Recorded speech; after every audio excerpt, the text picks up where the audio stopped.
Shalom, shalom, shalom. Soyez bénis partout où vous nous suivez. Que la paix de Dieu soit avec vous. Que la grâce de Dieu vous soit pleinement multipliée. Nous y sommes dans notre rendez-vous sacré, notre programme de prière ensemble et un moment de rafraîchissement et de réconfort au travers de la parole de Dieu. Aujourd'hui, par la grâce de Dieu, nous venons vous présenter un programme béni, un programme spécial où la gloire de l'Éternel va encore se manifester. Au travers de la parole, nous avons la vie, le mouvement et l'être. Au travers de la parole, nous avons le réconfort. Au travers de la parole, nous avons le rafraîchissement. La Bible déclare, c'est comme de l'eau fraîche pour une personne qui est fatiguée. Telle est la parole de Dieu. Bien-aimés dans le Seigneur, ayez le soin de relayer cette vidéo, d'être un canal de bénédiction pour une autre personne par le simple partage de ce programme. Parce que nous croyons fermement que l'Éternel va nous visiter encore aujourd'hui. L'Éternel va nous faire encore du bien aujourd'hui. Soyez là ensemble avec nous. Commencez déjà à inviter vos frères et sœurs. Invitez les membres de vos familles. Prenez place. Et nous allons écouter la parole du Seigneur. Je vous bénis au nom de Jésus. Je prie pour que la grâce de Dieu vous soit pleinement multipliée. Je prie pour que la bénédiction du Seigneur puisse accompagner ces programmes. Que ce programme soit couronné de grandes bénédictions au nom de Jésus-Christ. Je te rends grâce, ô toi qui vis à jamais. Seigneur, merci pour cette soirée que tu nous donnes. Merci pour la vie de mes bien-aimés qui sont déjà en direct avec nous. Je les bénis au nom de Jésus. Tous ceux qui entrent, tous ceux qui partagent, Seigneur, qu'ils soient encore bénis de ta part au nom de Jésus. Au travers de ta parole, laisse que le rafraîchissement soit possible dans la vie de ton peuple et que ta bénédiction les accompagne dans le nom de Jésus. Amen. Voilà, je m'avais commencé d'abord à bénir tous ceux qui sont entrés déjà par la grâce du Seigneur, que Dieu vous bénisse. Je bénis le pasteur Achille Kiabiloa, que Dieu vous bénisse. Je bénis ma soeur Sylvingo Imaemba, sois bénie. Je bénis ma soeur Prudence Lenko, sois bénie. Je bénis mon fils Trésor Mike, que Dieu vous bénisse. Et parce que vous êtes en train de partager aussi ce live, que mon Dieu puisse vous faire énormément de bien. Que mon Dieu puisse vous bénir. Nous allons passer un moment d'adoration et nous allons écouter la parole que l'Éternel nous a réservée ce soir. Connaître Dieu pour jouir de son héritage. Gloire au Seigneur. Alléluia. Hosanna. Oh yes. De l'univers. Alpha. Merci Jésus.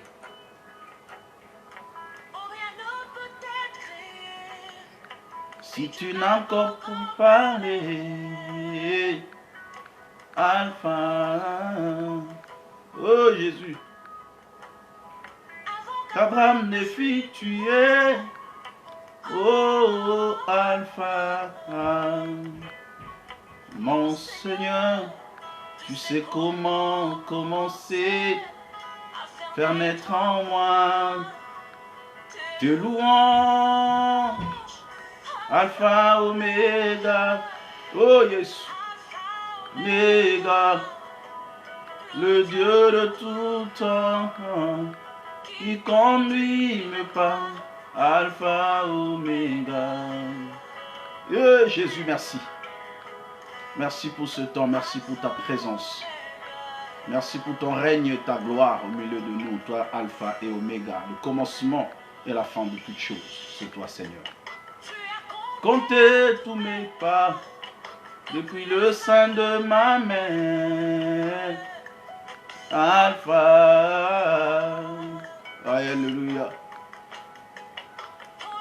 Va précéder les efforts de sainteté, Alpha. Oh Jésus, merci. L'histoire de nos vies Oh, Alpha, mon Seigneur, tu sais comment commencer une histoire jamais imaginée. Alpha, Oméga, Alpha, Oméga, le Dieu de tout temps, qui conduit mes pas. Alpha, Oméga, oh, Alpha, Oméga. Que Dieu bénisse ma fille Gina Ndingambote, sois bénie.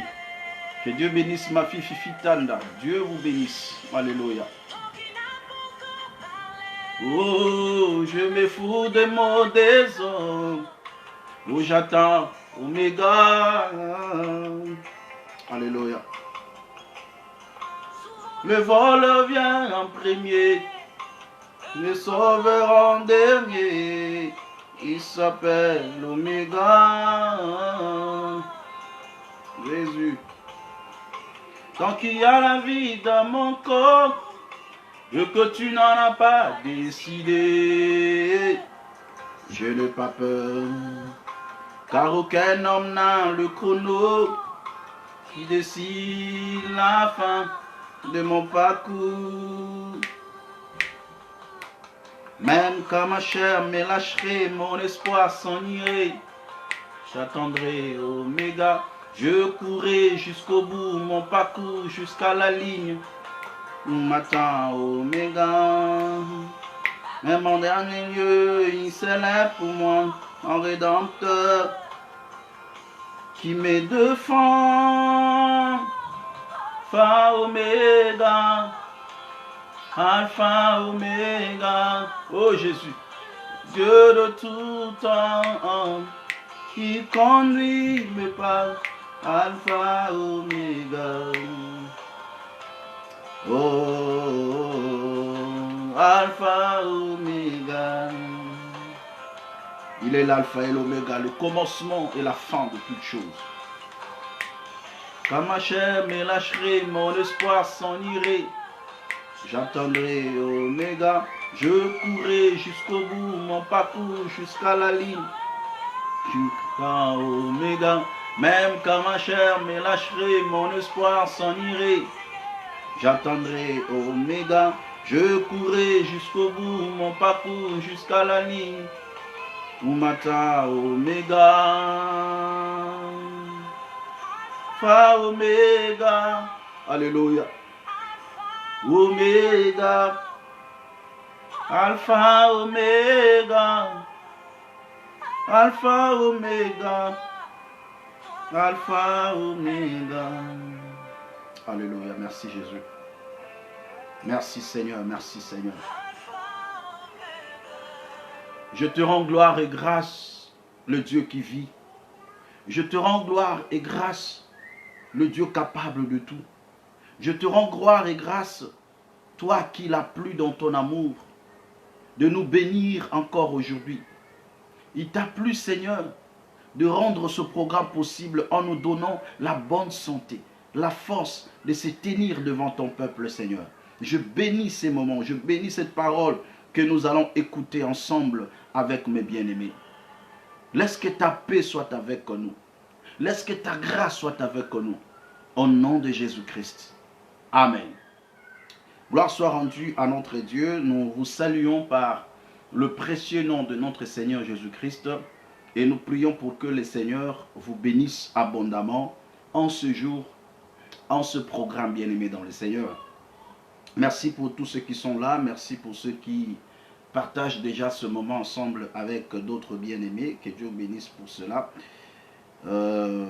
Aujourd'hui, nous allons partager les Saintes Écritures ensemble en accord avec Luc chapitre 15 à partir du verset 11 jusqu'au verset 32. Luc chapitre 11, nous allons lire du verset 11 jusqu'au verset 32. Je répète encore pour la dernière fois, je disais, nous sommes dans Luc au chapitre 15, verset 11 jusqu'au verset 32. Alors, si vous êtes ensemble avec moi et que vous parlez le même langage avec moi, ouvrez vos Bibles et commençons à lire les Saintes Écritures. Je vais faire une lecture longue, mais c'est important que nous le fassions, cette lecture-là, parce que ça vaut la peine pour que chaque enfant de Dieu soit imprégné. Je n'aimerais pas le lire seul, mais j'aimerais le lire ensemble avec toi. Donc ouvre ta Bible, tu lis ensemble avec moi cette portion d'écriture. Il dit encore, un homme avait 2 fils. Il dit, un homme avait 2 fils. Le plus jeune dit à son père, mon père, donne-moi la part de bien qui doit me revenir. Et le père leur partagea son bien. Alléluia, j'aime ça. Peu de jours après, le plus jeune fils, ayant tout ramassé, partit pour un pays éloigné où il dissipa son bien en vivant dans la débauche. Lorsqu'il eut tout dépensé, une grande famine survint dans ce pays et il commença à se trouver dans le besoin. Retenez là où je suis en train de mettre des accents parce que j'aime mettre des accents comme ça pour réveiller votre attention, pour réveiller votre esprit, parce que c'est là où nous allons plus nous atteler pour donner de grandes révélations de la parole de Dieu. Et ça, c'est très très important. Je suis au verset 15. Il alla se mettre au service d'un des habitants du pays, qu'il envoya dans ses champs garder des pourceaux. Il aurait bien voulu se rassasier de carouge que mangeaient les pourceaux, mais personne ne lui en donnait.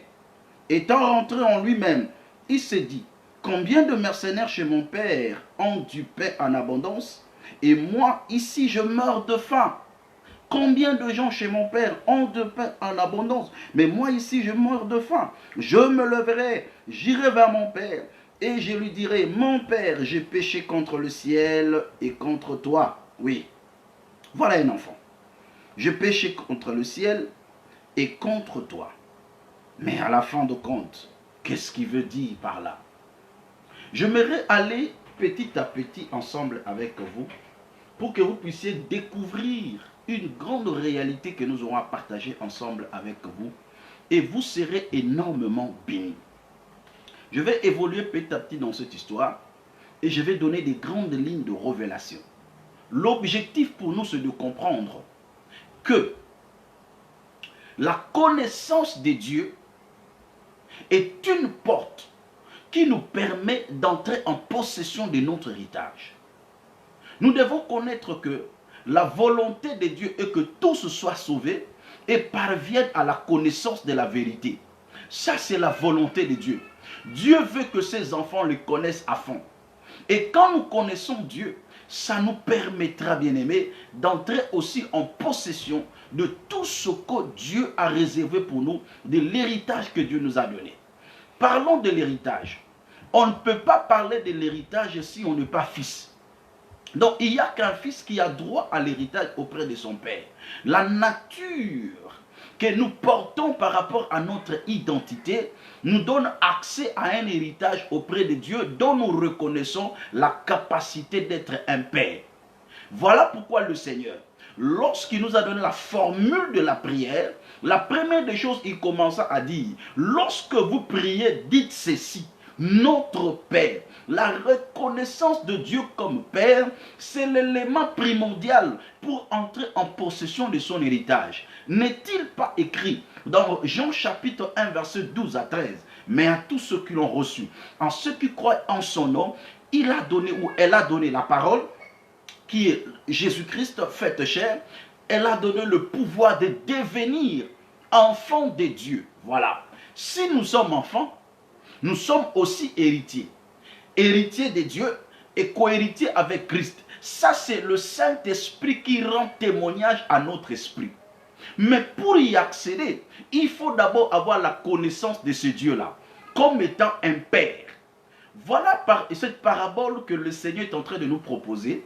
Dans cette parabole, il dit ceci. Un homme avait 2 fils.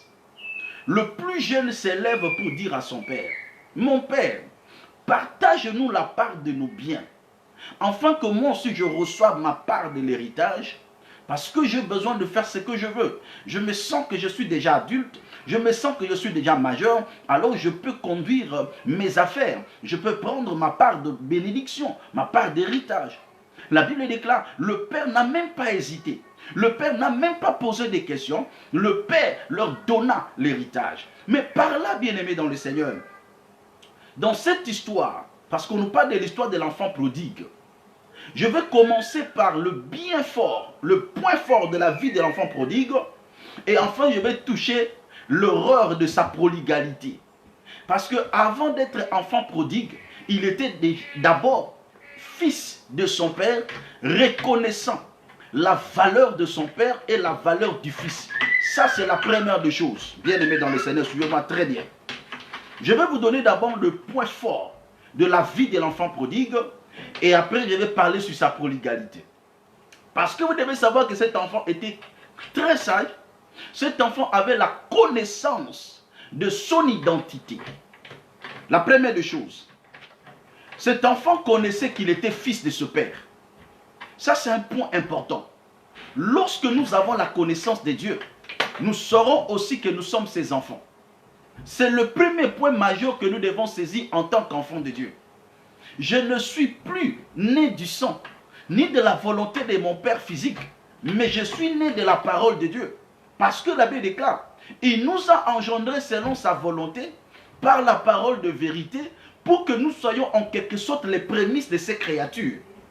Donc ce Dieu qui nous a engendrés, et à cause de la parole, nous devenons fils de Dieu. Celui qui a la connaissance de Dieu saura que je suis fils de Dieu. Et si je suis fils de Dieu, donc j'ai droit à l'héritage. En accord avec Colossiens chapitre 1 verset 12, la Bible déclare ceci, je répète, Colossiens chapitre 1 verset 12, il est écrit, rendez grâce au Père qui vous a rendu capable d'avoir part à l'héritage de saints dans la lumière. Donc le fait que je suis saint, le fait que je suis fils de Dieu, automatiquement, je pars à l'héritage de saints dans la lumière. Oh, j'aime la parole de Dieu, bien-aimé dans le Seigneur. Cet enfant a reconnu qu'il était fils de ce papa. Ça, c'est le premier point fort de la vie de cet enfant. Il dit, parce que je suis fils, c'est que je suis directement héritier. Le point fort de l'enfant, du plus jeune. Parce qu'ici, il n'est pas encore enfant prodigue.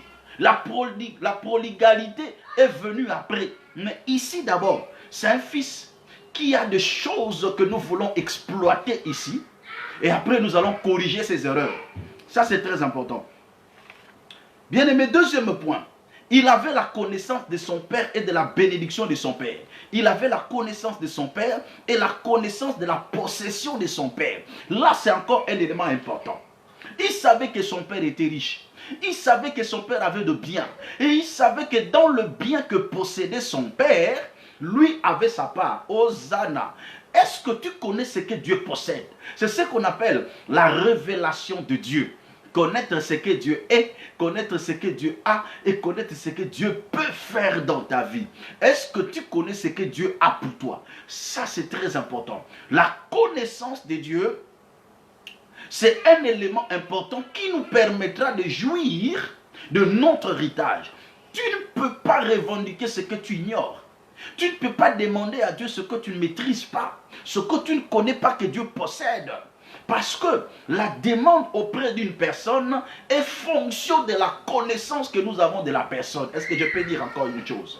Je répète cette phrase. La demande auprès d'une personne est fonction de la connaissance que nous possédons de la personne. C'est-à-dire, lorsque je suis devant, par exemple, un homme d'où je sais que son salaire est dans de 1000 ou 1500 euros, je ne peux pas venir lui demander, par exemple, 300 euros ou 500 euros, parce que je sais que ça serait peut-être difficile par rapport à ses charges et tout ça. Mais lorsque je connais que cette personne gagne, par exemple, 10 000 euros, 100 000 euros par mois, je peux facilement venir lui demander 1000 euros. Je sens que je l'aurai. Pourquoi? Parce que je connais ses revenus. Donc, la connaissance de Dieu nous donne aussi une dimension de foi pour demander quelque chose auprès de Dieu. Est-ce que vous pouvez me mettre des cœurs là où vous êtes? Je ne vous sens pas bien aimé dans le Seigneur. Je vais vous sentir que vous êtes là ensemble avec moi, parce que plus je vois vos cœurs, plus la révélation aussi va monter, bien aimé dans le Seigneur. Cet enfant connaissait son père. Cet enfant connaissait ce que son père possédait. Là, c'est la deuxième réalité et le deuxième point fort de l'enfant prodigue. Troisième point fort, bien-aimé dans le Seigneur, il reconnaissait que ce qui appartenait au Père lui appartenait aussi. Ce qui appartient au Père, tu as une part là-dedans. Parce que lorsque tu reconnais la bénédiction du Père, tu vas reconnaître automatiquement que dans cette bénédiction, j'ai ma part. Je vous ramène encore dans Colossiens 1,12 où il dit, rendez grâce au Père qui vous a rendu capable d'avoir part à l'héritage de ça. Le saint ont un héritage, le Fils de Dieu ont un héritage, bien-aimé. Et dans cet héritage, toi aussi tu as ta part. J'aime dire aux enfants de Dieu et rafraîchir leur cœur en disant, celui qui a reçu aujourd'hui, cela ne veut pas dire qu'il a tout amassé. Non, au contraire, il n'a eu que sa part. Toi aussi tu as ta part. Le problème, c'est le problème peut-être de temps. Bien-aimés dans le Seigneur, nous sommes face à... C'est comme un livre, parce que la Bible déclare dans son livre est inscrit tout le jour de ma vie, avant qu'aucun d'eux n'existât. Donc Dieu a un livre où il a écrit tout ce qui va t'arriver, bien-aimé dans le Seigneur. Et chacun de nous a une page dans ce livre. Donc quand quelqu'un est béni avant toi, comprends qu'il est parfois à la page 10. Mais toi, tu es parfois à la page 20. Cela ne veut pas dire que ta page a été arrachée du livre. Ou parce que lui a été béni, c'est la fin du livre. Non plus, bien-aimé dans le Seigneur. Il y a encore une bénédiction qui est réservée pour toi. Ta part de bénédiction, personne ne peut le prendre. Dieu ne peut pas prendre ta part de bénédiction et en donner à une autre personne. Je croyais que tu allais crier Amen là où tu es, bien-aimé dans le Seigneur. Ce qui est à toi est à toi. Dieu ne peut pas les donner à une autre personne. Et ce qui est à toi, je déclare et je prophétise, tu ne mourras pas, tu vivras. Et tu raconteras les œuvres de l'Éternel. Car tu as possédé ce que Dieu a destiné en ta faveur au nom de Jésus. Cet enfant a reconnu son héritage. Il a reconnu que dans la bénédiction du Père, j'ai aussi ma part de bénédiction. Donc j'ai mon héritage dans la bénédiction du Père. Ça, c'est le troisième point fort de la vie de cet enfant. Quatrième point fort, c'est la réclamation de son héritage. Donc, ayant reconnu son héritage, il s'approche maintenant auprès de son père pour lui dire, mon père, donne-moi ma part. Hey. Et là, je suis au verset 12, bien-aimé dans le Seigneur. Luc chapitre 15, verset 12. Le plus jeune dit à son père, mon père, donne-moi la part de mon bien qui doit me revenir. Et le père leur partagea son bien. Pourquoi le père n'a pas discuté? Pourquoi le père n'a pas discuté? La Bible déclare, et le père le partagea son bien. Il dit, il le partagea son bien. Le bien était à qui? Le bien était à papa. Le père lui partagea son bien. Est-ce que quelqu'un est en train de comprendre ça?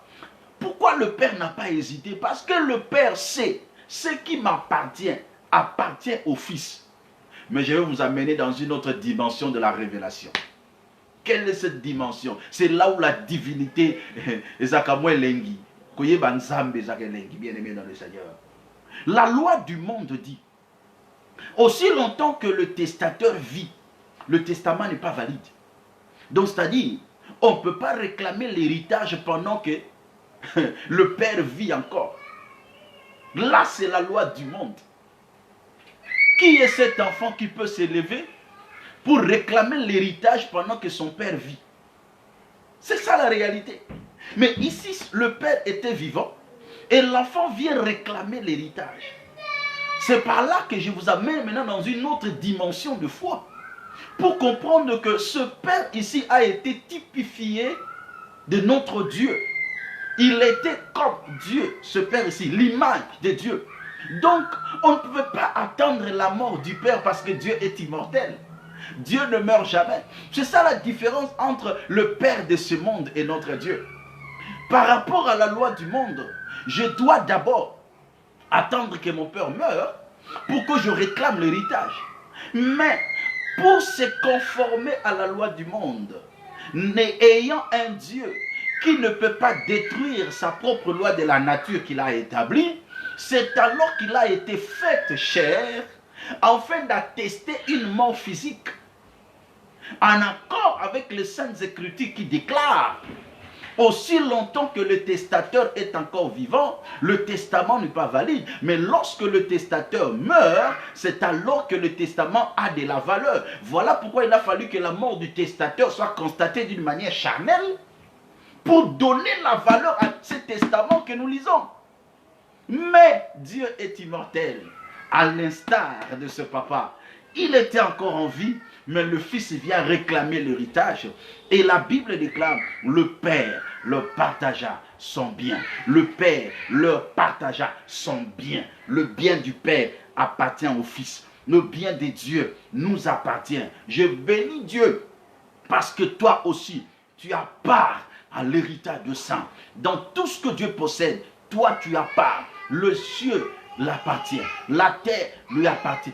Tu as part à l'héritage bien-aimé dans le Seigneur. L'or est à lui, l'argent est à lui, tout le bien précieux est à lui. Toi aussi tu as part dans toutes ces choses au nom de Jésus-Christ. Gloire à Dieu. Voilà le bien fondé de la vie de cet enfant. Nous avons épinglé 4 points importants. Ce qui avait fait la différence avec le grand frère. Parce que n'oubliez pas, notre thème s'intitule connaître Dieu pour jouir de son héritage. La Bible déclare, après avoir tout amassé, peu de jours après, le jeune homme, le jeune fils plutôt, le plus jeune fils ayant tout ramassé, partit pour un pays éloigné, d'où il dissipa son bien en vivant dans la débauche. On commence maintenant à toucher les points négatifs de la vie de l'enfant prodigue. Est-ce que vous avez compris le point positif? Parce qu'à la fin, je vais faire un résumé et je vais vous donner des grandes lignes de révélation. L'erreur commence à entrer dans la vie de l'enfant prodigue. Quelle est cette erreur? C'est de tout ramasser et de s'éloigner de son père. Bien-aimé dans le Seigneur, excellent enfant de Dieu. Lorsque tu es enfant de Dieu, lorsque tu es chrétien, quelle que soit la dimension de la bénédiction que l'Éternel Dieu te donnera, bien-aimé, je vous exhorte, ne t'éloigne point de Dieu. Le premier faux pas de l'enfant prodigue, c'est là où a commencé sa prodigalité. Parce que la prodigalité, c'est le fait de dissiper son bien sans intelligence. C'est le fait de gaspiller son bien sans se rendre compte. C'est le fait d'entrer dans la débauche, dans l'impudicité, dans le mal, pour dissiper son bien. C'est ça la prodigalité. Tout commence par l'éloignement de Dieu. Lorsque l'enfant prodigue a ramassé ses affaires, a ramassé sa part de l'héritage, au lieu de jouir de sa bénédiction à côté du Père, mais la Bible déclare, il s'est éloigné de Dieu. Bien-aimé dans le Seigneur, nous devons reconnaître une chose. Lorsque Dieu te bénit, c'est le moment d'être encore plus proche de lui qu'auparavant. Parce qu'il y a un principe.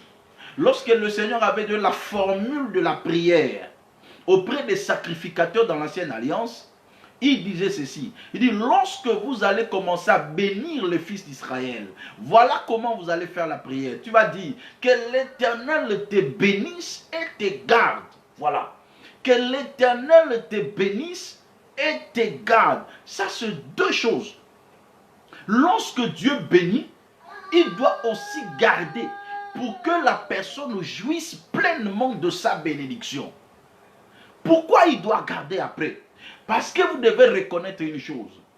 Lorsque quelqu'un est béni, sa bénédiction suscite l'attention de ses ennemis. La bénédiction d'un enfant de Dieu, c'est un sujet de curiosité de ses adversaires. Parce qu'ils vont dire, mais nous l'avions bloqué. Mais comment il est béni? Nous l'avions empêché de faire ceci. Pourquoi il l'a fait? En quoi nous sommes faillibles? Et ces gens-là vont se liguer davantage pour te rattraper, afin de dérober, afin de détruire et de ravir ce qui t'appartient. Voilà pourquoi, lorsque Dieu bénit, tu dois demeurer à côté de lui. Tu dois jouir de ta bénédiction à côté du Seigneur. Mais allez-y comprendre aujourd'hui, beaucoup de gens, lorsqu'ils sont bénis, ils s'éloignent toujours de Dieu. Excusez. Il s'éloigne toujours de Dieu. Dieu n'a même pas encore fini de te bénir. Tu deviens faible dans la prière. Tu n'es plus reconnaissant auprès du Seigneur qui t'a béni. Il y a des gens qui n'arrivent même pas à faire une action de grâce. Il y a des gens qui n'arrivent même pas à payer leur dîme parce qu'ils sont bénis, ils sont éloignés de Dieu. Il y a certaines choses que tu as abandonnées, mais tu commences à le faire parce que tu as été béni. Voilà pourquoi beaucoup de gens retardent leur bénédiction à cause de leur état d'âme. Tellement que le Seigneur, quand il te regarde, il sent que non, cette personne, si je le bénissais aujourd'hui, il va fuir loin de moi. Vaut mieux qu'il reste pauvre, vaut mieux qu'il reste célibataire, vaut mieux qu'il reste stérile à côté de moi, que je l'accorde ce dont il a besoin pour s'éloigner de moi. J'exhorte au peuple de Dieu que la bénédiction de l'Éternel ne constitue pas, bien-aimé dans le Seigneur, une raison pour ton éloignement de Dieu. Reste accroché de Dieu, reste attaché à lui, jouis de ta bénédiction à côté du Seigneur. Parce que la Bible déclare que Dieu nous donne toutes choses avec abondance pour que nous en jouissons. Voilà. Mais tu vas en jouir où? À côté de lui. Matthieu chapitre 9 verset 17. Matthieu chapitre 9 verset 17. La Bible déclare: on ne met pas non plus du vin nouveau dans de vieilles outres. Autrement les outres se rompent et le vin se répand. Mais on met le vin nouveau dans des outres neuves. Et le vin et les outres se conservent. Voilà ce qu'il faut retenir. Tu es semblable à une outre, à un vase, où l'Éternel doit déverser sa bénédiction qui est l'image du vin, le vin nouveau. Mais le Seigneur, quand il te regarde, est-ce que tu es encore une outre vieille ou une outre neuve? Une outre vieille, c'est une personne qui marche encore selon le vieil homme. C'est une personne qui marche encore dans le péché, dans le mal, selon le monde. Et lorsque le Seigneur le bénit aujourd'hui, il va facilement retourner dans le monde. Il y a beaucoup de gens, à cause de la pauvreté, ils n'arrivent pas à pécher. Parce qu'ils sont pauvres, parce qu'ils manquent. Mais aujourd'hui, s'il recevait quelque chose, il a la facilité de pécher. J'ouvre une parenthèse, parce que c'est un grand message que j'aurais peut-être à partager avec vous à la longue. La Bible déclare, dans Romains chapitre 12 verset 1, « Je vous exhorte donc, frères, par les compassions de Dieu, à offrir vos corps à Dieu comme un sacrifice vivant. » Un sacrifice vivant. Un enfant de Dieu devant le Seigneur doit être un sacrifice vivant. Non pas un sacrifice mort, mais un sacrifice vivant. J'avais dit, j'ouvre une parenthèse que je vais fermer rapidement parce que j'ai des choses très importantes encore à vous donner. Aujourd'hui, bien-aimés, vous êtes bénis au nom de Jésus-Christ. Qui est un sacrifice vivant? Un sacrifice vivant a la capacité de fuir ou de quitter l'autel. Un sacrifice vivant, c'est très difficile de rester couché sur l'autel lorsqu'il sent qu'il y a la mort qui arrive.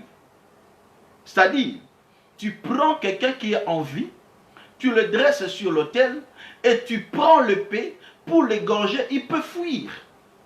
Parce que c'est un sacrifice vivant. Mais lorsque quelqu'un est déjà mort, tu le mets sur l'autel, tu peux facilement l'égorger, tu peux facilement mettre le feu et tu le sacrifies. Mais pourquoi le Seigneur nous dit, nous devons nous donner un sacrifice comme un sacrifice vivant? Donc un sacrifice vivant a la capacité de fuir le sacrifice, a la capacité de fuir la mort, a la capacité de faire quelque chose. Je reviens maintenant dans la loi de la nature. Qui est un sacrifice vivant? C'est une personne qui a la capacité de commettre un péché, mais il refuse de le faire. Il accepte de souffrir dans son corps, mais il a tout le moyen nécessaire pour commettre ce mal. Je répète, tu es beau, tu es riche, tu as le bien de ce monde, mais tu refuses de commettre l'impudicité. Cela n'est pas parce que tu n'as pas l'argent de payer un hôtel. Cela n'est pas que tu n'as pas l'argent d'aller faire quoi que ce soit. Mais tu as tout ce qu'il faut. Mais parce que Dieu refuse, tu ne le fais pas. Tu es un sacrifice vivant. Voilà. Tu as la capacité de te venger d'une personne. Mais tu dis non, que Dieu te pardonne. Alléluia. Tu es un sacrifice vivant. Tu as la capacité vraiment de taper la personne, d'injurier la personne qui t'a fait du mal. Tu as ce langage facile. Tu as ce pouvoir. Mais tu dis, je ne le fais pas. Que Dieu te pardonne. Alléluia, bien-aimé. Ça, c'est un sacrifice vivant. Une personne qui a la capacité de faire quelque chose, mais il ne le fait pas parce que Dieu refuse qu'il le fasse. Il est un sacrifice vivant. Mais donc là, tu es un sacrifice mort. Gloire à Dieu. Cet enfant a réuni tout ce qu'il avait, excusez-moi, et il est allé loin de son père. Je pose la question. Si Dieu te bénissait aujourd'hui, est-ce que tu seras toujours accro à Dieu? Est-ce que tu seras toujours attaché à Dieu? Est-ce que tu lui seras fidèle? Est-ce que tu vas garder la même dimension de la vie de prière? Où tu n'auras plus le temps pour Dieu? Lorsqu'il est allé loin de son père, c'est alors que le péché est entré. Bien-aimé, toute personne qui s'écarte de Dieu, le péché le rattrape. Dehors. Dehors, il y a la mort. Dehors, il n'y a pas la vie. Dieu a dit à Jacob, après que Jacob ait fait une alliance avec Dieu, je reviendrai ici si tu me bénis. Je paierai la dîme de tout. Si tu me bénis, je reviendrai ici. Dieu l'a béni. Lorsqu'il rentre, lorsqu'il a fui son beau-père, au lieu de rentrer là où il avait fait l'alliance, à Bethel, mais il est arrêté quelque part. Il a bâti de tentes là-bas. Et l'abbé déclare, les idoles sont entrées dans sa maison. Les idoles sont entrées. Et le Seigneur vient pour le rappeler. Mais Jacob, qu'est-ce que tu fais ici? Retourne à Luz, à Bethel, où l'Éternel t'a visité. Offre ce que tu as promis. Lorsque Dieu te bénit, retourne auprès de lui pour jouir de la bénédiction ensemble avec Dieu. Dieu t'a béni, mais tu fuis Dieu. Dieu t'a béni, tu n'as plus le temps. Parce que tu as trouvé un travail. Tu n'as plus le temps de prier, tu n'as plus le temps pour Dieu. Tu n'as plus le temps pour la parole de Dieu, bien-aimé dans le Seigneur. Ça, c'est très important. Je continue. Lorsqu'il eut tout dépensé, une grande famine survint dans ce pays. Et il commença à se trouver dans le besoin. Lorsqu'il a tout dépensé, une famine est entrée dans ce pays, bien-aimé dans le Seigneur. Ton problème, c'est quoi? Tu dois reconnaître qu'il n'y a que Dieu qui peut bénir. Et que si Dieu te bénit, et que tu vas loin de lui, tu vas tarir. Okauka. Musika na nzambe atozana ba millions okauka. Vous devez savoir que l'abbé déclare, c'est la bénédiction de l'Éternel qui enrichit. Et il ne la fait suivre d'aucun chagrin, d'aucun chagrin. Donc quand Dieu bénit, sa bénédiction ne s'ensuit pas de chagrin, bien-aimé dans le Seigneur. C'est ce que nous devons tous comprendre. Mais lorsque nous recevons la bénédiction de Dieu, nous éloignons du Seigneur, le chagrin va s'abattre sur nous. Et aujourd'hui, il y a de chagrin dans la vie de plusieurs. Mais cette bénédiction parfois venait du Seigneur. Mais pourquoi il y a de chagrin aujourd'hui? C'est parce que tu as voulu jouir de cette bénédiction, mais loin du Seigneur. Que Dieu vous bénisse. Je vais continuer. Il alla se mettre au service d'un des habitants du pays, qu'il envoya dans le champ garder le pourceau. Il aurait bien voulu se rassasier des carouges que mangeaient les pourceaux, mais personne ne lui en donnait. Quelle sécheresse! Quelle sécheresse! Bien-aimé, ce qui est plus important, je prie le Seigneur que tu n'arrives pas à ce stade. Je prie le Seigneur que tu ne manques pas ce que Dieu a réservé pour toi. Je prie le Seigneur que tu conserves bien ce que Dieu t'a donné, parce que c'est la bénédiction de l'Éternel qui enrichit et il ne la fait suivre d'aucun chagrin. Il est allé chercher du travail. Mais or qu'il devait être patron. Or qu'il devait être entrepreneur. Dans tout ce que Dieu lui a donné. Mais il se retrouve employé quelque part. Voulant même manger les choses des animaux. Mais personne ne lui en donnait. La sécheresse est entrée dans sa vie. Bien-aimé, n'attends pas que la sécheresse entre dans ta vie. N'attends pas que tout ce que tu as reçu de Dieu soit gaspillé aujourd'hui, pour que tu prennes conscience de retourner auprès du Seigneur. Gloire à Dieu. Verset 17. Verset 17. Étant rentré en lui-même. Étant rentré en lui-même. On appelle ça dans notre terme la prise de conscience. L'introspection. Il a fait l'introspection de sa vie. Ayant rentré en lui-même. Il s'est dit, combien de mercenaires chez mon père ont du pain en abondance? Et moi ici je meurs de faim. Combien de mercenaires, combien d'employés auprès de mon père ont de pain en abondance? Mais moi ici je fais quoi? Je fais quoi ici? Je manque un petit rien. Mais dans la maison de mon père, même ces mercenaires ne manquent pas de pain. Ils ont de pain en abondance. Même ces travailleurs. N'est-il pas écrit? David l'a dit, bien-aimé dans le Seigneur. J'étais jeune et je vieillis. Je n'ai jamais vu un juste abandonné, ni sa postérité mendiant son pain. Celui qui vit dans la maison du Père, l'Éternel sera son pourvoyeur, je j'agirai. Il va pourvoir à tous ses besoins. Bien-aimé dans le Seigneur, allez-y comprendre avec moi. Il a commencé à faire l'introspection sur sa vie. Ayant rentré en lui-même, il s'est dit, non, non, non, non.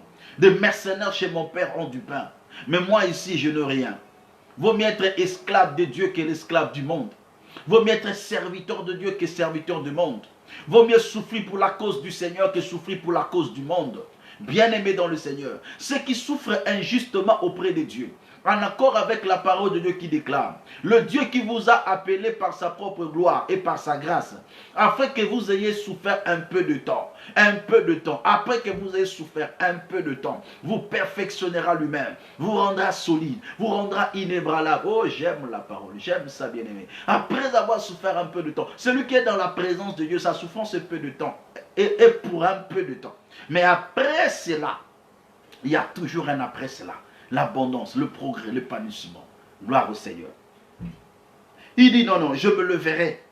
J'irai vers mon Père. Et je lui dirai, mon Père, je péchais contre le ciel et contre toi. La repentance. Bien-aimé dans le Seigneur. Si vous avez reconnu que l'Éternel est bon, si vous avez goûté que le Seigneur est bon, la Bible déclare, approchez-vous de lui. Approchez-vous de lui. Pierre vivante. Approchez-vous. Si vous avez goûté que Dieu est bon, pourquoi ne pas s'approcher? Si vous avez goûté que Dieu est miséricordieux, vous avez péché, repentez-vous. Rentrez auprès de lui. Il dit, revenez à moi et je reviendrai à vous. Il le dit dans sa parole. Là où tu as péché plutôt, lève-toi. Ne reste pas par terre. La Bible déclare que celui qui est tombé se relève. Que celui qui a péché devant le Seigneur se relève, bien-aimé. Le Seigneur reste compatissant. Il reste miséricordieux. Le diable t'a trompé. Il t'a mené dans la prodigalité, à gaspiller tout ce que le Seigneur t'a donné. Au lieu de servir avec Dieu, au lieu de servir pour Dieu, par rapport à tout ce que Dieu te donne. Parce que vous devez savoir, quand Dieu te donne quelque chose, il a aussi sa part dans tout ce qu'il te donne. Il dit, je me leverai et j'irai vers mon Père. Il appelle son Père. J'irai vers mon Père. Mais allez-y comprendre. Vous allez comprendre quelque chose. Lorsqu'il dit, j'irai vers mon Père et je lui dirai, je péchais contre le ciel et contre toi. Mais, verset 18, verset 19 maintenant, il dit quoi? Je ne suis plus digne d'être appelé ton fils. Je ne suis plus digne d'être appelé ton fils. Traite-moi comme l'un de tes mercenaires. Mais comment cette contradiction? Cet enfant, verset 18, il dit, j'irai vers mon Père. Je lui dirai mon Père. Parce que la repentance, c'est le fait de se séparer du monde. Et de faire sortir le monde en soi. De revenir auprès du Seigneur. De renoncer à sa mauvaise vie. De prendre la décision de la vouer. Il dit, je la vouerai devant mon Père. Je lui dirai, je péchais contre toi. Parce qu'il a commencé d'avoir regretté. Et il veut avouer devant le Seigneur, devant son Père, que je péchais. Et prendre la décision de ne plus commettre ce genre de forfait devant son père. Mais ce qui me tique un peu, c'est quoi? Nous allons analyser ensemble avec moi pendant quelques minutes et je vais clôturer mon message. Il dit ceci: je ne suis plus digne d'être appelé ton fils. Mais il a commencé à lui dire, mon père, j'irai vers mon père. Mais lorsqu'il doit revenir, il dit, je ne suis plus digne d'être appelé ton fils. Je pose la question. Pourquoi cet enfant doit dire cela? Pourquoi il devait dire que je ne suis plus digne d'être appelé ton fils? Oh, si j'étais dans une école. Gloire au Seigneur. Analysons les Saintes Écritures. Pourquoi cet enfant dit, je ne suis plus digne? Mais autrefois, il était digne d'être appelé le fils de son père. Mais cette fois-ci, il dit, je ne suis plus digne d'être appelé ton fils. Pourquoi? Parce qu'il savait dans son esprit le lien qui le liait, ou soit l'élément qui lui donnait le pouvoir du fils à côté de son père a été déjà exploité, c'est-à-dire l'héritage. Est-ce que je peux parler à quelqu'un? Cet enfant a compris une chose. Comme j'ai déjà pris ma part de l'héritage, donc je ne suis plus fils. Lorsque je dois retourner, parce que le fils a toujours droit à l'héritage. Mais moi, j'ai déjà eu ma part de l'héritage. Donc, si je dois retourner, je ne peux plus retourner comme fils. Parce que qui dit fils aura droit à l'héritage. Mais moi, j'ai déjà eu ma part. Mais cette fois-ci, je veux venir quand même être un mercenaire. C'est-à-dire un serviteur. Donc, c'est-à-dire pour jouir de la bénédiction de mon père, je ne peux plus être fils, mais je dois être peut-être un serviteur pour jouir. Voilà ce qui va se passer maintenant, bien-aimés dans le Seigneur. Cet enfant avait tout amassé. Il avait eu sa part. Donc ce qui était resté dans la maison du père appartenait au plus grand, au grand frère. Lui, normalement, en réalité, n'avait plus droit à la bénédiction du père parce qu'il avait déjà pris sa part. C'est ce qui se fait qu'aujourd'hui, lorsque Dieu te bénit, tu t'écartes de Dieu. Dans ton cœur, tu dis, si cette bénédiction est partie, même si je retournais auprès de Dieu, je n'aurai plus rien. Ça, c'est ta conception. Ça, c'est la logique du monde. Ça, c'est le Père du monde. Mais notre Père, lorsque le Fils rentre chez lui et il se répand, le Fils récupère toujours son identité de Fils. Ah! On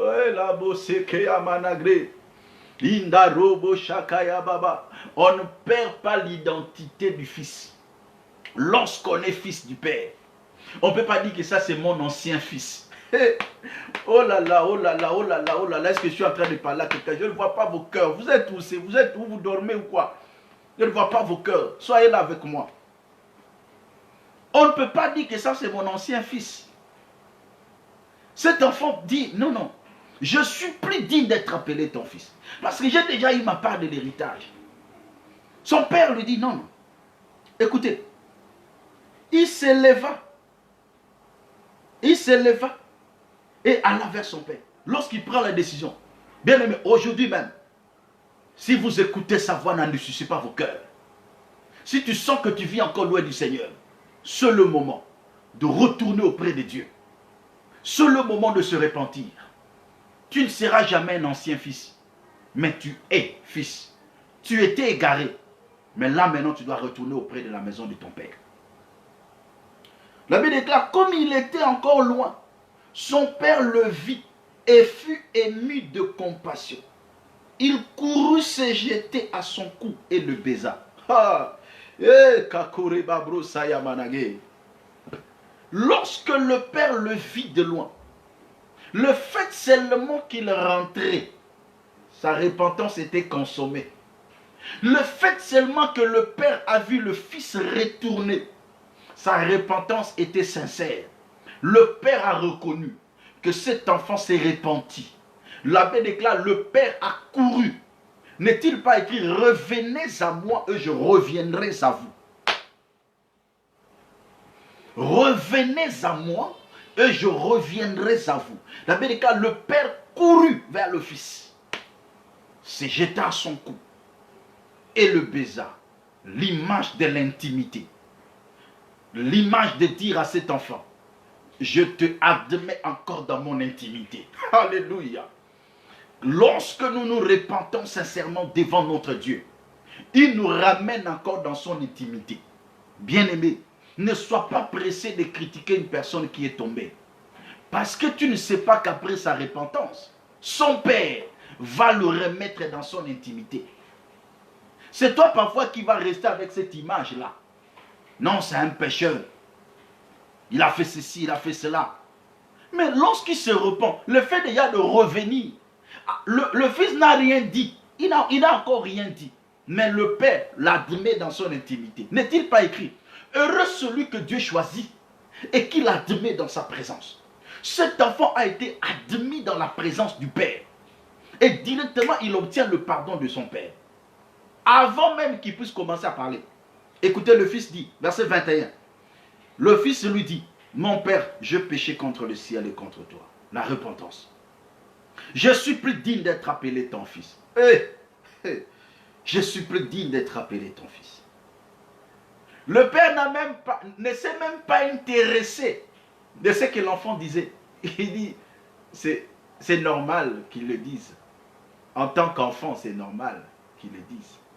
En ayant la compréhension humaine, parce qu'il sait qu'il avait déjà pris sa part de l'héritage. Voilà pourquoi il dit que je suis plus digne d'être appelé ton fils. Pour dire que aussi longtemps que je vivrai dans cette maison, je n'aurai plus droit à l'héritage. Donc, je suis plus digne d'être appelé ton fils. Traite-moi au moins comme un mercenaire. Parce qu'avec la qualité ou l'identité des mercenaires, je peux au moins bénéficier de quelque chose auprès de toi.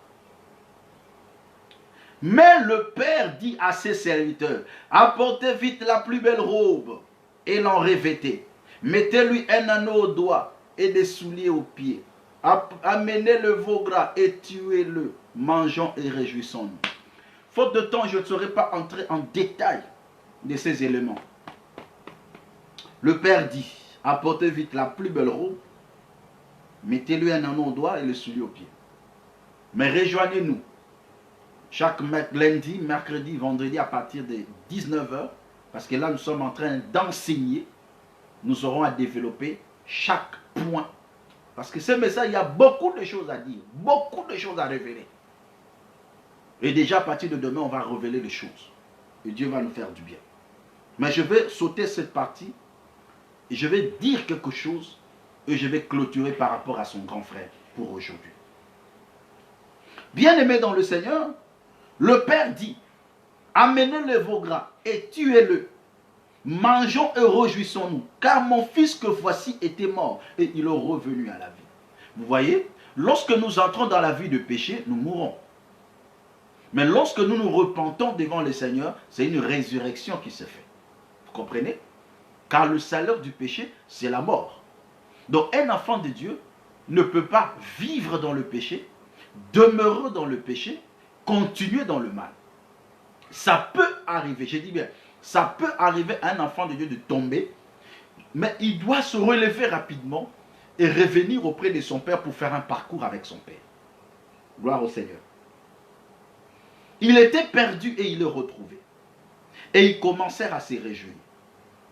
Je vais vous parler maintenant du fils aîné et je vais clôturer par là. Or, le fils aîné était dans le champ. Lorsqu'il revint et approcha de la maison, il entendit la musique et les danses. Il appela un des serviteurs et lui demanda ce qui c'était. Ce serviteur lui dit, ton frère est de retour. Et parce qu'il a retrouvé en bonne santé, ton père a tué le veau gras. Il s'est mis en colère et ne voulut pas entrer. Son père sortit et le pria d'entrer. Mais il répondit à son père, voici il y a tant d'années que je te sers sans avoir jamais transgressé tes ordres. Et jamais tu m'as donné un chevreau pour que je me réjouisse avec mes amis. Et quand ton fils est arrivé, c'est lui qui a mangé ton bien avec des prostituées. C'est pour lui que tu as tué le veau gras. Mon enfant, lui dit le père, tu es toujours avec moi. Et tout ce que j'ai est à toi. Bien-aimé, le drame dans cette histoire, c'est l'ignorance du fils aîné. N'oubliez pas, notre thème, c'est la connaissance de Dieu nous permet de jouir de notre héritage. Connaître Dieu pour jouir de son héritage. Le drame dans cette affaire, c'est l'ignorance du grand frère. Le grand frère était ignorant que tout ce qui était resté dans la maison lui appartenait. Eh, quelle ignorance! Écoutez ce qu'il dit. Ton fils a gaspillé tes biens avec des prostituées. Je crois bien qu'ils avaient des échos, hein? Ils avaient des échos sur la vie de cet enfant. N'oubliez pas, il est écrit, rien n'est caché devant la face de Dieu. Tout est à nu devant le Père. Tout ce que tu fais là, dans le secret, ton Père le sait. Comment cet enfant savait que cet enfant gaspillait l'argent avec des prostituées? Parce que le Père en avait l'information. Je suis venu te dire, là où tu pêches, quel que soit dans un autre pays, quel que soit dans une chambre, quel que soit partout où tu peux être, l'œil de Dieu te voit. L'œil de Dieu te voit. Tout ce que nous faisons en secret là, Dieu nous voit. Le Père voyait. Parfois il parlait aussi au grand frère. Ah, ton fils, ton frère, en ces moments, se trouve avec des prostituées en train de dissiper son bien. Mais il dit, le Père dit, mon enfant, lui dit le Père, tu es toujours avec moi. Et tout ce que j'ai est à toi. Il n'a pas dit que tout ce que j'ai est à vous. Non, parce que celui-là a déjà pris sa part. Mais tout ce qui est resté ici, c'est à toi. Pour que tu en jouisses, il faut que moi je donne l'ordre.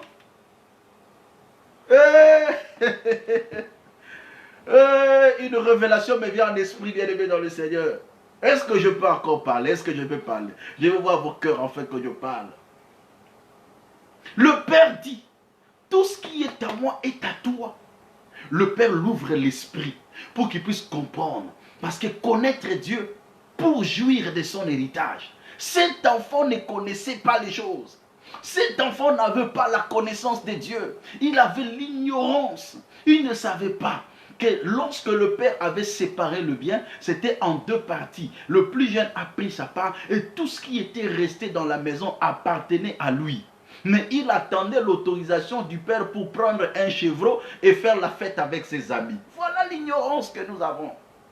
Voilà pourquoi j'aime dire aux enfants de Dieu, lorsque nous nous approchons auprès de Dieu, nous ne sommes pas des arracheurs, mais nous sommes des preneurs.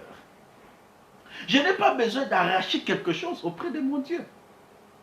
Bien-aimé, on va prier, tu vas arracher ton mariage. Je n'arrache pas, je prends. Vous comprenez, hein? On n'arrache pas. Nous ne sommes pas des arracheurs. Nous sommes des preneurs. Parce que ce qui appartient au Père est à nous. Est à nous. On va maintenant arracher nos mariages. On va arracher notre richesse. On va arracher ça. Auprès de qui tu vas arracher? Auprès de qui tu vas arracher?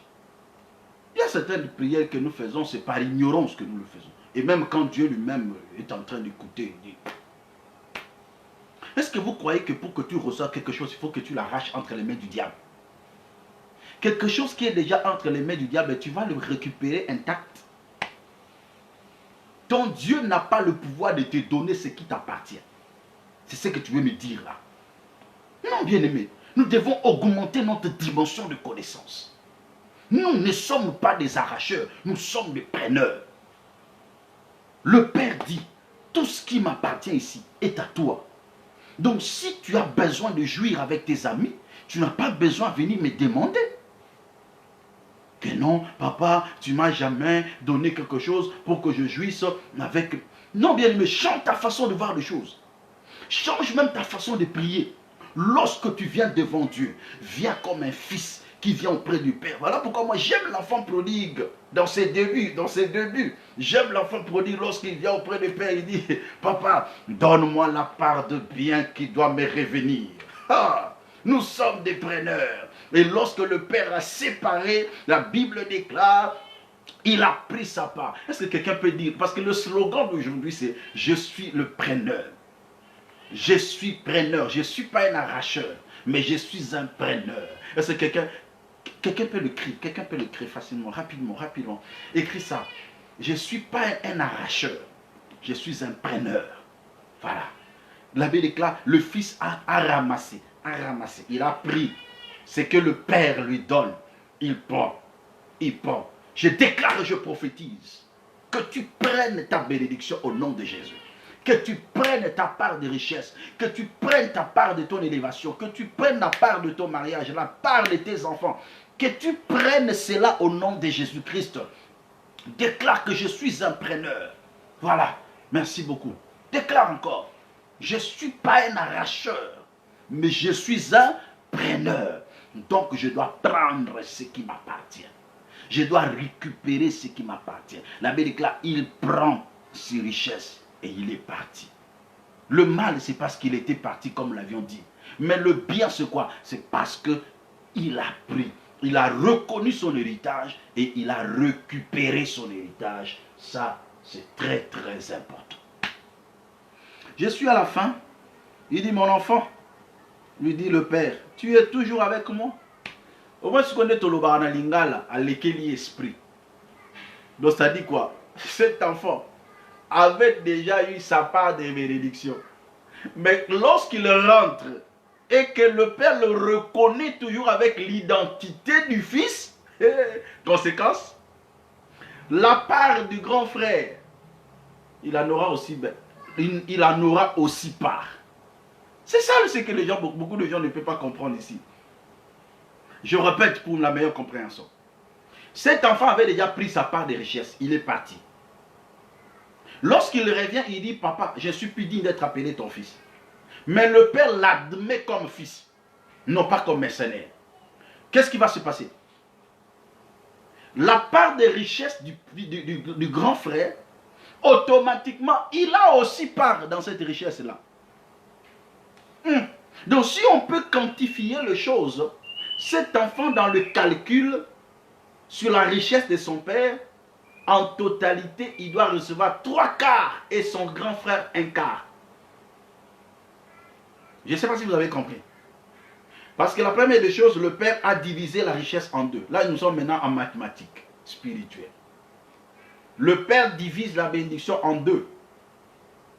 Si le père avait 400 €, par exemple, 400 €, cet enfant avait reçu premièrement 200 €. Il est parti. Il a dissipé tous ces 200 €. Lorsqu'il revient, le père est resté avec 200 € qui appartenaient au plus grand. Mais lorsqu'il revient, il s'est dit, comme j'ai déjà pris mes 200 €, je ne peux plus prendre. Au moins que je sois un serviteur. Mais le père dit non. Tu ne seras jamais un serviteur dans ma maison. Je t'admets comme mon fils. Le fait que le père l'admet comme fils, à la mort de ce papa, cet enfant-là aura droit à l'héritage de ce qui est resté. C'est-à-dire dans le 200, il aura toujours droit. Donc si on doit séparer, partager, il aura encore un 100 € dans le 200. Donc en tout, il a combien? Il a 300 € sur le 400. Voilà pourquoi. Aussi longtemps que nous serons des ignorants, aussi longtemps que nous n'allons pas augmenter notre dimension de connaître Dieu, nous serons privés de grandes bénédictions comme cela. Connaître Dieu pour jouir de son héritage. Je ne t'invite pas à être béni aujourd'hui et à fuir la face de Dieu pour revenir prendre d'autres. Parce que tu ne sais pas.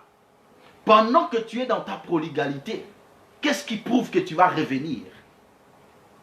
Lui au moins, il a eu la prise de conscience. Et encore ce qui est important, il n'était pas mort. Il a pris cette prise de conscience bien avant, il est revenu et le Père l'admet. Mais n'est-il pas écrit le salaire du péché, c'est la mort? Beaucoup de gens ne reviennent pas et ils meurent à cause de leur prodigalité. Que Dieu vous bénisse et que la parole de Dieu soit bénie. Gloire au Seigneur. Est-ce qu'on peut prier ensemble? Chacun, bien aimé dans le Seigneur, doit prendre conscience de sa vie. Chacun doit prier le Seigneur pour dire à Dieu, j'ai besoin de toi. Augmente ma connaissance. J'ai besoin que tu m'aides. Là où je suis tombé, relève-moi encore. Là où je suis faible, fortifie-moi encore.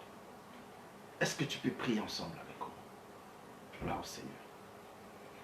Éternel notre Dieu et notre Papa, nous te disons vraiment merci pour ce moment.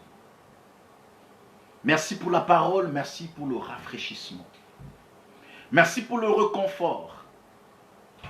Car nous croyons que même si nous manquons aujourd'hui, mais tout ce qui t'appartient nous appartient aussi. Nous reconnaissons aujourd'hui, Seigneur, que nous avons part à l'héritage de saints dans la lumière. Et nous venons maintenant pour prendre notre part de bénédiction. Nous avions compris que nous ne sommes pas des arracheurs, mais nous sommes des preneurs. Car il est écrit, dans 2 Pierre chapitre 1 verset 3, comme sa divine puissance nous a donné tout ce qui contribue à la vie, au moyen de la connaissance de celui qui nous a appelés par sa propre gloire. Seigneur, que ta divine puissance nous donne tout ce qui contribue à la vie. Toute personne qui me suit maintenant, Seigneur, que ta divine puissance le donne tout ce qui peut contribuer à sa vie. Ainsi, nous le prenons par la foi. Voilà pourquoi nous disons que nous sommes des preneurs. Nous prenons notre part de bénédiction au nom de Jésus-Christ. Je déclare et je prophétise sur toi que tu reçoives ta part de bénédiction. Que tu reçoives ta part au nom de Jésus. Ta divine puissance, la divine puissance de Dieu te donne ce qui contribue à ta vie. Reçois ça au nom de Jésus. Entre en possession de ton héritage. Que tu jouisses pleinement de ton héritage au nom de Jésus-Christ. Et que tu ne manques de rien. Car l'Éternel est ton berger. Recevez la paix du Seigneur. La joie du Seigneur. La bénédiction du Seigneur dans ta maison. Dans ta famille. Au nom de Jésus-Christ. Amen. Gloire soit rendue à notre Dieu. Merci beaucoup. Vous avez été nombreux à nous suivre. Merci pour les hommes de Dieu qui sont entrés en ligne ensemble avec nous. Que Dieu bénisse. L'apôtre Timothée avait dit là, sois béni. Sois béni beaucoup, sois béni par la grâce de Dieu. Je bénis Papa Castor, Michel Magna, soyez béni. Ma soeur Léodie, je te bénis au nom de Jésus-Christ. Maman Catherine Maïka, depuis Abidjan, je te bénis au nom de Jésus-Christ. Je bénis mon frère Daniel Bello, soyez béni. Je bénis. Vous êtes tellement nombreux, que la grâce de Dieu soit avec vous, que Dieu vraiment vous bénisse abondamment, que la paix de Dieu soit avec vous. Nous vous aimons beaucoup et nous vous donnons rendez-vous au cours de la semaine pour continuer avec l'enseignement. Il y a encore beaucoup de choses à dire là-dessus. Il y a beaucoup de choses à dire. Nous serons là ensemble avec vous lundi, mercredi et vendredi à partir de 19h jusqu'à 20h. Prions en famille avec votre serviteur l'évangéliste Arthur Keïna. Que Dieu bénisse, la paix de Dieu soit dans vos maisons. N'hésitez pas à nous appeler pour un conseil, pour une prière, pour une prise en charge. N'hésitez pas plutôt de nous appeler. Le numéro est affiché là sur notre mur. Vous pouvez nous appeler à tout moment. Que Dieu bénisse et que la paix de Dieu soit avec vous. Nous vous aimons beaucoup et nous sommes ensemble. Soyez bénis.